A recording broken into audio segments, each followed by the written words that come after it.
मैं अपने मालिक के सामने खड़ा छुट्टी की अपील कर रहा था। मैं बोला, साहब जी बस एक हफ्ते की ही तो बात है, आप मुझे मेरे गांव जाने की परमिशन दे दें। मेरी पत्नी की डिलीवरी इसी हफ्ते होने वाली है। मैं चाहता हूँ इस मुश्किल घड़ी में मैं अपने पत्नी के साथ रहूँ। मालिक किसी को गम का शिकार हो गया था। कहने लगा, तुम्हारे जाने से मेरा बहुत नुकसान हो जाएगा, यह बताओ मैं तुम्हें कैसे जाने दूँ। मैं बहुत परेशान हुआ और बोला, मालिक कैसा नुकसान, मैं तो एक मामूली सा ड्राइवर हूँ। मालिक बोले, मेरे पास एक बहुत बड़ा राज है, अगर तुम्हें मालूम हो जाएगा तो तुम्हें यकीन हो जाएगा कि तुम कितने खास हो। मैं बोला, मुझे भी बताइए ऐसी क्या बात है। मालिक ने कहा, बच्चे की डिलीवरी से फ्री हो जाओ, जब तुम वापस आओगे तो मैं तुम्हें बहुत कुछ जरूरी बातें बताऊंगा। आज से पहले मालिक ने कभी मेरे साथ इस तरह से कोई बात नहीं की थी। मुझे तो अब मालिक की बातें जानने की चाहत बढ़ गई थी। मैं बोला, मालिक इस तरह तो मुझे चैन नहीं आएगा। मैं अपने गांव चला तो जाऊंगा, मगर मैं आपकी बातें सोच सोचकर परेशान हो जाऊंगा। आप मुझे जाने से पहले सारी बात बता दो। मालिक बोला, मोहन तुम्हें खुद कुछ बातों की जांच पड़ताल करनी है, फिर सब कुछ तुम्हारे सामने आ जाएगा। तुम मुझसे वादा करो कि तुम जल्दी लौट आओगे। मैंने मालिक से वादा कर लिया और अपने कमरे में आकर अपना सामान पैक करने लगा, मगर अभी तक मेरा दिमाग मालिक की बातों में उलझा हुआ था। न जाने वह मुझसे क्या कहना चाहते थे। मैं अपने दिमाग पर बहुत जोर दिया, फिर भी मेरी समझ में कुछ नहीं आया। मैंने खुद को एक मामूली सा ड्राइवर पाया था, उसके अलावा मालिक की जिंदगी में मेरा कोई भी ऐसा रोल नहीं था। मैंने अपना सर झुका दिया और बोला कि मुझे इन बड़े लोगों की बातों पर ध्यान नहीं देना चाहिए। मुझे तो फिलहाल अपने होने वाले बच्चे और पत्नी पर ध्यान देना चाहिए। मालिक ने मेरे हाथ पर मेरी पूरे महीने की सैलरी दे दी थी। मुझे पहले ही मालूम हो चुका था कि मेरे यहाँ बेटी पैदा होगी, इसीलिए मैं मार्केट से जाते वक्त अपनी बेटी के लिए लाल रंग का नया ड्रेस भी ले आया था। अब मैं जल्दी से जल्दी अपने गांव जाना चाहता था। मैं शाम की बस से सुबह तक मैं अपने गांव पहुंच गया था। मेरी पत्नी मुझे देखकर बहुत खुश थी। कहने लगी, मेरे लिए बहुत कठिन है, आपका बड़ी बेसब्री से इंतजार कर रही थी। मैं मुस्कुराया और बोला, मैं आ गया हूँ ना, सब ठीक हो जाएगा। मेरे माँ बाप भी बच्चे के आने की खुशी में बहुत खुश थे। मैंने बच्ची की शॉपिंग अपनी पत्नी को दिखाई तो उसकी आंखों में खुशी के आंसू आ गए। मैंने तो अपनी बेटी का नाम भी सोच रखा था। खुशी नाम बहुत अच्छा लगता था। फिर मेरी छुट्टी का तो तीसरा दिन था, तब मेरी पत्नी की हालत खराब हो गई। उसे हॉस्पिटल लेकर गए, मेरी बच्ची पैदा हो गई थी। यह दिन मेरी जिंदगी का सबसे खूबसूरत दिन था। मैं तो खुशी से फूले नहीं समा रहा था। सब खुश थे। 2 दिन तक मैं अपनी पत्नी बेटी में ऐसा खोया रहा था कि मुझे कोई होश नहीं रहा। फिर मैंने दिमाग में मेरे मालिक की बातें घूमने लगी। मैंने सोचा कि मैं जिस काम के लिए आया था वह तो पूरा हो गया, क्यों ना मैं अब वापस चला जाऊं। हो सकता है मालिक को मेरे साथ कोई बहुत जरूरी बात करनी हो। बस यह सोचकर मैंने वापसी का विचार कर लिया था। मेरी पत्नी मेरी इस तरह जल्दी वापस जाने पर बहुत गुस्सा हो गई थी, मगर फिर मैंने उसको समझाया, तुम उदास मत हो, मैं एक जरूरी काम से जा रहा हूँ, बहुत जल्दी वापस आ जाऊंगा। मेरी पत्नी का दिल बहुत घबरा रहा था, मगर मैं क्या कर सकता था, मेरी भी मजबूरी थी, मुझे वापस तो जाना ही था। मैं मालिक के घर पहुंचा तो मुझे उदास माहौल महसूस हुआ। मेरा दिल बहुत घबरा रहा था। मैंने सोचा कि शायद मैं अपनी बेटी को छोड़कर आया हूँ, इसीलिए मेरा दिल उदास है। मैं घर के अंदर गया तो चौकीदार कहने लगा, मोहन तू अच्छा बंदा है, इस घर के मालिक की मृत्यु हो गई, मगर तू वापस ही नहीं लौटा, तू न जाने किस दुनिया में खो गया था। मैंने बड़ी परेशानी से चौकीदार की तरफ देखा, क्योंकि मुझे इस शब्द पर यकीन ही नहीं हो रहा था। न जाने ऐसा क्यों हो रहा था। मैं बोला, तुम अपने होशो हवास में हो ना, कैसी बहकी बहकी बातें कर रहे हो। चौकीदार कहने लगा, अब तुम मत कहना कि तुम्हें इस बारे में कोई मालूम नहीं था। मालिक की मौत पर हमारी आंखें आंसुओं से भीग गई थी। मालिक कितने अच्छे इंसान थे। मालिक अपने नौकरों का कितना अच्छा ख्याल रखते थे। सच कहूँ तो उनका चेहरा सामने से हटता ही नहीं था।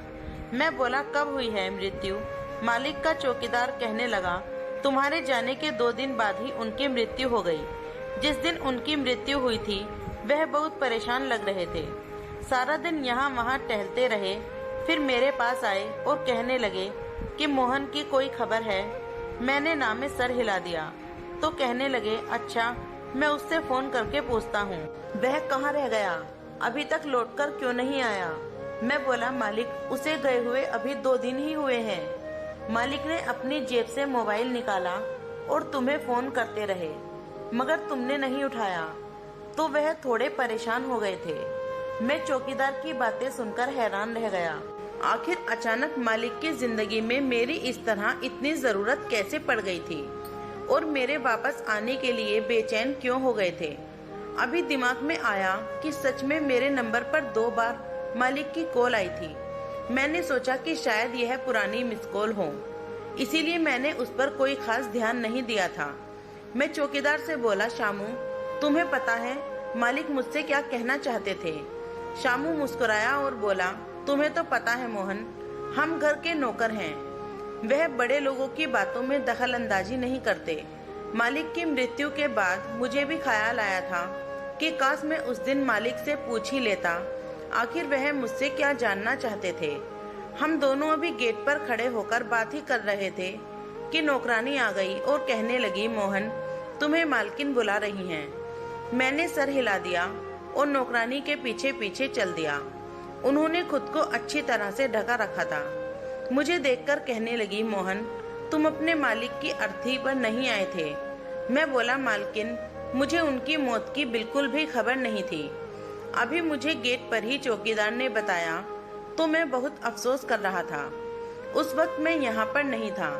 मालकिन कहने लगी, तुम्हारे यहाँ बच्चे की पैदाइश हो गई है। मैं बोला, जी मालकिन, भगवान ने मुझे अपनी कृपा से लक्ष्मी दी है। वह कहने लगी, तुम्हें बहुत बहुत मुबारक हो। अगर तुम्हें 1 हफ्ते की और छुट्टी चाहिए तो मैं देने के लिए तैयार हूँ। मैं मालकिन की बातें सुनकर हैरान रह गया था, क्योंकि उनके घर में मेरी ड्यूटी सिर्फ इतनी थी कि मैं मालिक को घर से ऑफिस और ऑफिस से घर छोड़ दिया करता था। अब जब मालिक नहीं रहे तो उसका मतलब था कि मेरी जॉब भी खत्म हो चुकी थी। मैं बोला, मालकिन मेरे आप तो यहाँ कोई काम नहीं रहा। मैं वापस अपने गांव चला जाऊंगा और वहीं पर कोई काम ढूंढ लूंगा। मालकिन जल्दी से बोली, तुम यह क्या कह रहे हो मोहन? तुम मालिक की मृत्यु के बाद इस घर को छोड़कर चले जाओगे? क्या तुम्हारा काम बस उनका ही था? मोहन, बाकी किसी नौकर ने नौकरी छोड़ने की बात नहीं की, फिर तुम ऐसा क्यों कह रहे हो? मैं बोला, मालकिन मेरा काम तो बस मालिक का ही था। अब मालिक ही नहीं रहे तो मैं यहाँ रहकर क्या करूँगा? मालकिन कहने लगी, अब मुझे तुम्हारी जरूरत है, तुम यह काम छोड़कर मत जाओ। मुझे मालकिन पर तरस आ गया था, इसीलिए मैंने इरादा किया कि जब तक मालकिन को मेरी जरूरत है मैं तब तक यहाँ रहूंगा। इसीलिए मैंने हाँ में सर हिला दिया और बाहर निकल गया। हम सभी नौकरों को रहने के लिए छत भी दी गई थी। मैं अपने कमरे में आकर बैठ गया। मेरा दिल हर चीज से उछल गया था। मौत एक बहुत ही खौफनाक चीज है। कोई इंसान भी हमारे सामने ही होता है, चल फिर रहा होता है, और फिर एक ऐसा वक्त भी आता है उस इंसान का कोई नामो निशान नहीं रहता, बस उसकी यादें रह जाती हैं। मुझे मालिक की मौत का बहुत सदमा लगा था, क्योंकि वह एक बहुत ही अच्छे इंसान थे। मैं उनके साथ पिछले 8 साल से काम कर रहा था। मालिक ने हमें सैलरी देने के मामले में मेरे से कोई तंगी नहीं की थी। हमेशा लोगों का बहुत ख्याल रखते थे। कभी गुस्से में भी हमसे कोई बात नहीं की थी। अगर यह कहो कि मालिक ने मुझसे कभी कोई खास बात नहीं की थी तो ये ज्यादा अच्छा होगा। वह हर रोज मुझसे इतना ही कहते थे, मोहन गाड़ी निकालो, मोहन मेरा इंतजार करो, मोहन गाड़ी रोको, मोहन गाड़ी स्टार्ट करो। बस इतना सा ही हमारा रिश्ता था। अब मुझे मालिक की कई बातें याद आ रही थी जो उन्होंने अपनी मृत्यु के कुछ दिन पहले ही की थी। न जाने वह मुझसे किस राज के बारे में बात कर रहे थे, न जाने वह मुझसे कैसी बातें करने वाले थे। मैं इन सारी बातों में उलझता ही जा रहा था। अब इसके बारे में किसी से कुछ पूछ भी नहीं सकता था और ना ही कोई जवाब देने वाला मेरे हाथ में था। रात हुई तो नौकरानी मेरा खाना लेकर मेरे कमरे में आ गई। वह मुझसे देखकर बोली, मोहन मालिक तुम्हें बहुत याद कर रहे थे। मैं उनकी बात सुनकर चौकन्ना हो गया था। मैं बोला, तुम्हें कैसे मालूम हुआ? वह बोली, मरने से 1 दिन पहले वह मुझसे कह रहे थे कि मोहन कब तक वापस आएगा। मैं बोली कि मुझे तो इसके बारे में नहीं पता। तो फिर वे कहने लगे, तुम्हारे ख्याल में मोहन कैसा आदमी है? मैं बोली कि वह अच्छा है। मैंने आज तक उसकी किसी तरह की कोई बुराई नहीं देखी है। वह अपने काम से काम रखता है, किसी से गलत बात नहीं करता। मेरी बात सुनकर मालिक के चेहरे पर मुस्कुराहट आ गई थी। फिर वह मेरे कमरे से बाहर जाने लगी तो मैं बोला, कुछ और जानती हो? वह मेरे बारे में क्यों पूछ रहे थे? उसने ना में सर हिला दिया और खाना रखकर चली गई। मैं खाना खाकर अपने बिस्तर पर लेट गया था। बहुत जल्दी ही मैं गहरी नींद में डूब गया। न जाने रात का कौन सा पहर था जब मालिक मेरे सपने में आए थे। वह कहने लगे, मोहन जल्दी से उठो, मेरे कमरे में आओ, वहाँ एक चीज तुम्हारा इंतजार कर रही है। मैं हड़बड़ाकर उठ गया। मेरा पूरा बदन पसीने से भीग गया था। मैं अपना सर पकड़कर बैठ गया। मालिक यूं मेरे सपने में आना मुझे हैरान कर रहा था। मैंने जल्दी से 2 गिलास पानी पिया और उठकर कमरे में टहलने लगा और सोचने लगा कि मेरे सपने में मालिक क्यों आए थे। उन्होंने मुझे अपने कमरे में जाने का इशारा क्यों किया? शायद उनके कमरे में कुछ ऐसा है जिससे मेरी सारी परेशानी दूर हो जाती। मगर मैं मजबूर था, मालिक के कमरे में नहीं जा सकता था क्योंकि वहाँ पर मालकिन थी और मालकिन मालिक के गम में अपने कमरे में बैठी थी और मैं बड़ी बेचैनी से अपने सपने के बारे में सोचता रहा। फिर मैंने सर झटक दिया और सोचा कि शायद आज मैंने दिन भर सब लोगों के मुंह से मालिक की बातें सुनी हैं, इसीलिए मैंने उनको सपने में देख लिया। इस सपने की हकीकत से मुझे कोई लेना देना नहीं है। यह सब सोचते सोचते ही रात बीत गई थी। सुबह का सवेरा फैल चुका था। मैंने जल्दी से अपनी पत्नी का नंबर मिलाया और उससे बात करने लगा। वह मेरी आवाज सुनकर फूट फूट कर रोने लगी थी। वह बोली, आप मुझे छोड़कर क्यों चले गए? हमारी बेटी रात रात भर रोती है, मुझसे नहीं संभाली जाती। आप ही आकर अपनी बेटी को संभाल लो। मैं बोला, क्या हो गया है आरती तुम्हें? तुम इतनी कमजोर दिल की मालिक तो नहीं थी। तुम बहुत हिम्मत वाली हो और मुझे पूरी उम्मीद है यह कठिन वक्त भी बीत जाएगा। फिर मैंने उसे अपने मालिक की मौत के बारे में बताया तो वह बहुत उदास हो गई थी। कहने लगी, मोहन उनका अचानक से मृत्यु कैसे हो गई? मैं बोला, मुझे इस बारे में तो कुछ भी खबर नहीं है। मगर जब मैं छुट्टी लेकर घर वापस आने लगा था तब मालिक ने मुझसे कहा था कि वह मेरे साथ कोई जरूरी बात करना चाहते हैं। मुझे इस बात का बहुत अफसोस है। आरती जिंदगी ने उन्हें इतनी सी मोहलत भी नहीं दी कि वह दिल की बात मेरे साथ शेयर कर सके। फिर मैंने उसे अपने सपने के बारे में बताया तो वह चौंक गई थी। कहने लगी, मोहन मुर्दे यूं ही किसी के सपने में नहीं आया करते। यकीनन आपसे कुछ कहना चाहते थे। जब आप नींद से जागे तो आपको जल्दी से अपने मालिक के कमरे में जाना चाहिए था। मैं बोला, आरती तुम कैसी बातें कर रही हो? रात का वक्त था जब मालकिन अपने कमरे में थी। वह अपने पति के गम में वहाँ बैठी रहती हैं। मैं जवान हूँ और ऐसे ही नौकर भी हूँ, तो ऐसे में मालकिन के कमरे में जाना अच्छा नहीं है।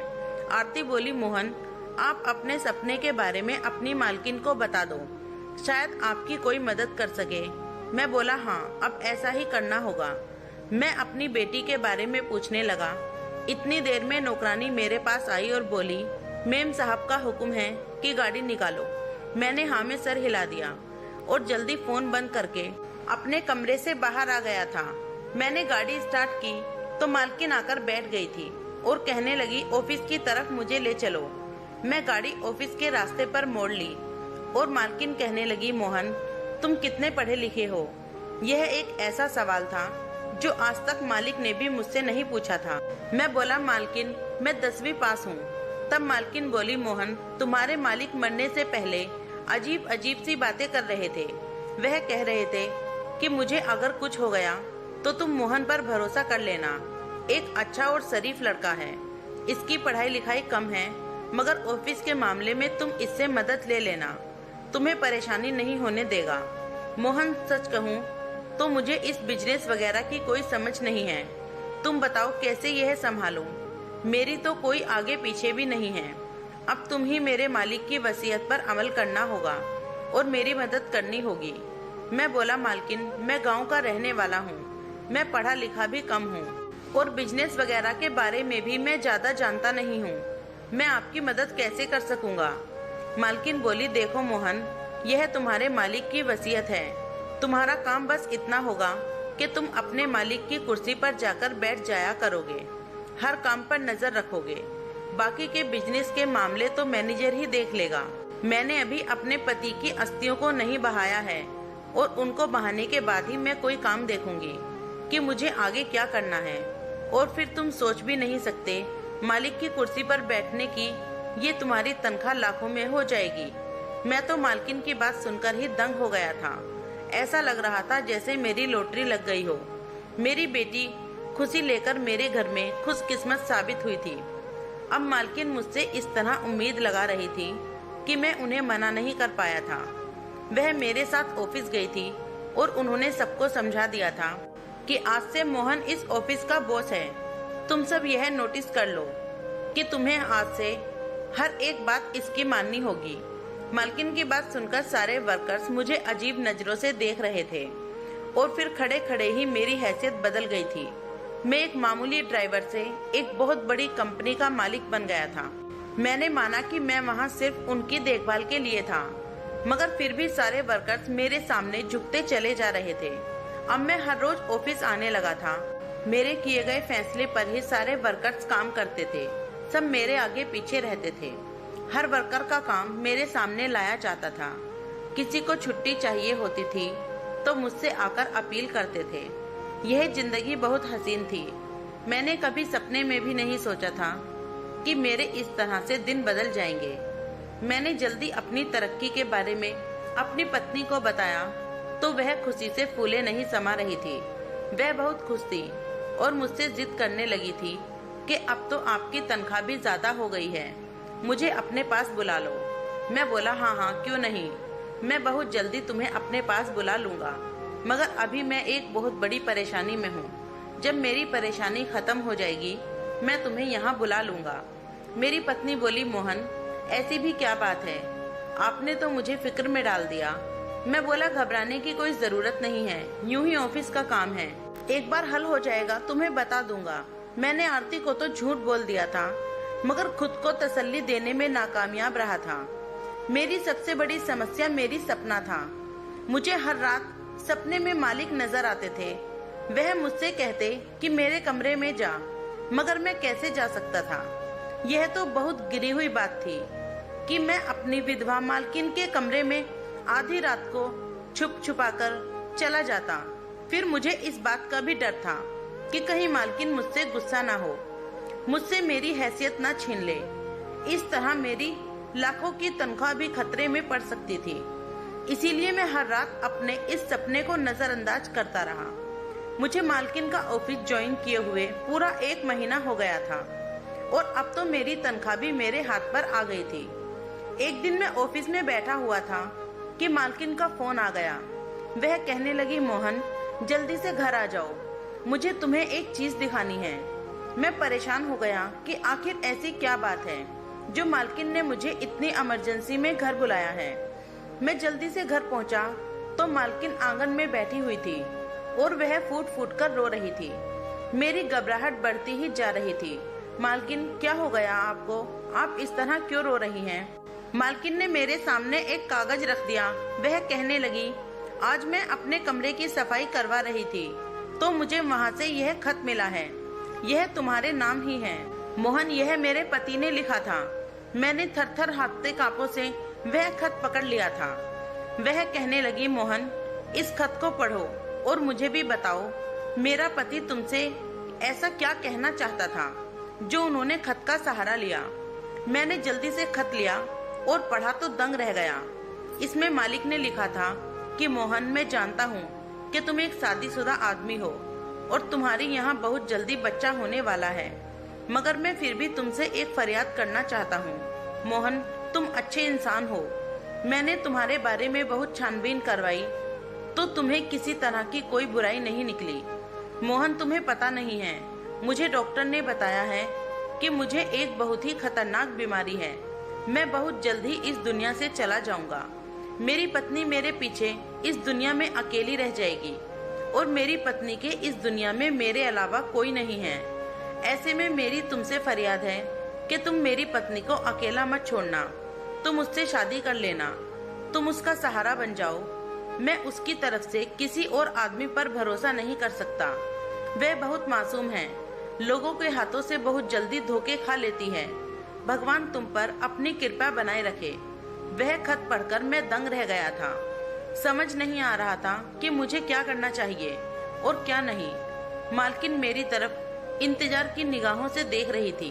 वह बोली, मोहन क्या लिखा है? खत में मुझे भी बताओ, मैं बहुत बेचैन हूँ। अब अगर मैं मालकिन को वह अपने मुंह से सब कुछ बताता तो शायद वह मुझ पर विश्वास नहीं करती। इसीलिए मैंने वह खत उनकी तरफ बढ़ा दिया था और वहाँ से चला गया था।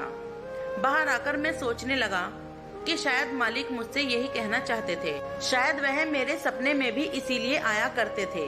क्या मुझे अपने मालिक की वसीयत को मानना चाहिए या नहीं? मैं अपनी पत्नी को कैसे धोखा दे सकता था?